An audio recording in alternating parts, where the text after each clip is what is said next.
Comparing the well-mixed shaker with the Huel shaker. The Huel shaker I think has about 600 milliliters in here, but there is additional space in the top.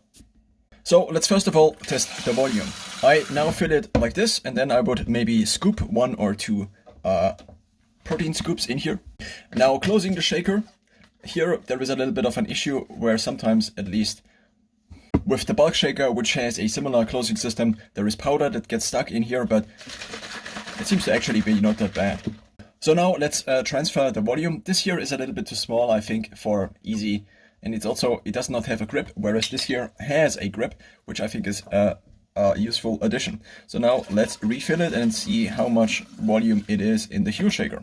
So the Huel shaker can be opened up like this. So once I open it, I now can scoop in here. I usually use a 70 milliliter scoop. These are the ones from Company Bulk, where I in the past ordered a lot of protein powder. So now we see that there is a little bit of room left. A little bit more compared to the other one, I guess.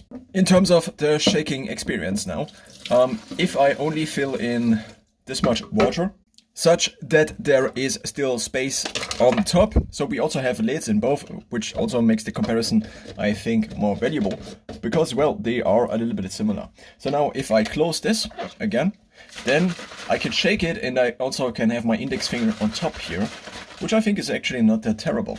It is good in the hand, but it does not fit into the outside pocket of my rucksack here. So this is where I usually keep additional shakers. I mean, it does fit barely in, but the other side I have an additional Huel shaker, which I also use as refill stations. So I open up one, and then I can pour in powder. This, especially since I also spray painted it black, does feel a little bit like a Beats pill. The Huel shaker is a little bit slimmer, and so now if I fill it with water, then I need to screw it like this, and then I also need to screw the lid on top, which in this case is a little bit more handy.